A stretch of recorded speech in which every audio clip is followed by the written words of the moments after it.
thanks again, Barbara, for being here. And just again, I'm Carrie Chauchet with Purple Squirrel Advisors. I'm here with Barbara, who's an executive coach and works with teams on all different types of, culture building, team building, but also with executives. And so we were talking in our last session about trust and about some of the exercises that teams can do to kind of build positivity and momentum, even in this virtual setting. But maybe we can just spend a couple minutes, Barbara, talking about like a new hire and how do they assimilate virtually? What should the new hire or like the new hire be doing?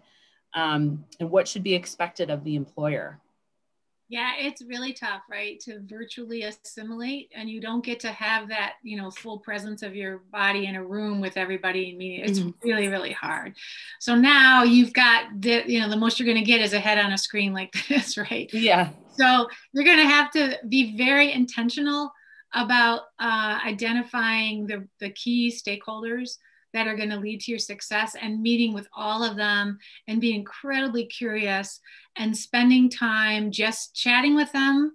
And then also, asking them questions and coming at it from a learning mindset.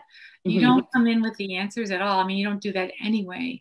Right. But now you really want to come in and spend some time with all the individual people and then spend time in small groups with people. So you're going to be setting up a lot of meetings, unfortunately, and it's all going to be this way. But you've got to be intentional about making everyone feel that they've had some say and a voice and that they have connected with you in some real and meaningful way.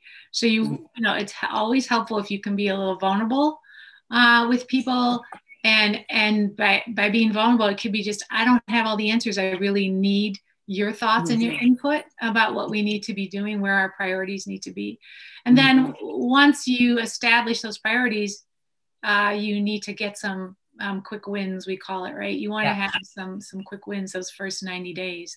Yeah. And you want them to be collective wins. So all those people you just met with, you want to make sure you get back to them and let them know that how they've contributed to what your priorities are. Yeah. Or how when you get there, wherever there is, they will benefit and you're so appreciative of their help in crafting that. So no, I love that. It's my dog just ran in the room. So if anybody saw a tail wagging, she's in the room now.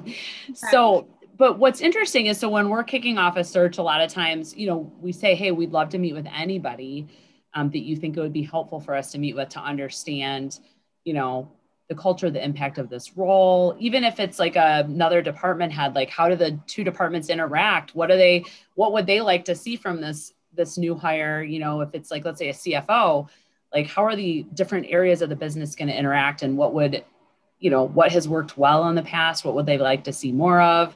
So we'll ask those questions, but I think it's interesting for the new person, whether that's a manager, an executive, whoever they are, to like have those conversations and ask, what can I do to help you? How have our departments interacted in the past? What would be, a win for you if I could do something in this group? Or, what kind of data, like what kind of data would you like to see that would be helpful for you that maybe you haven't gotten in the past? Like just thinking about all those ways that they could really get to know their peers and also establish of like, I'm here to be a resource, let's partner together. So I love that. That's really cool. Yeah. It's kind of like, what's been tried before? Kind of give me some history, some context. People love to talk about that. Right. They love to tell you all the things that have been tried that didn't work and why it didn't work. So now you've got some good insight, about that. And maybe if you did have to do some of those same things, you'd do it differently. Yeah. Inviting them, to give you input into things. Also, I think this is hard because we don't have water cooler encounters, coffee break room encounters, lunch. You don't have any of that, right? So setting aside, I know there's one leader that sets aside an hour every Friday and just says, I'm on Zoom, and anybody who wants to come on and talk to me, ask me questions, that is time that's just completely open to you. So I'm going to be here with my coffee or my tea and ask me anything, and I will give you every answer I can. So, that is really key.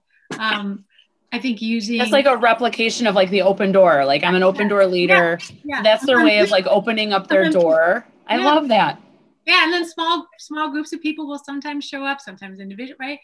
And yeah, and then using voice memos, or what do they call it, asynchronous video, like use mix in using real live, like they need to see, as a new leader, they need to hear what you're doing and not be left wondering, right? So you can't over communicate enough. You can't communicate enough. You have to over communicate.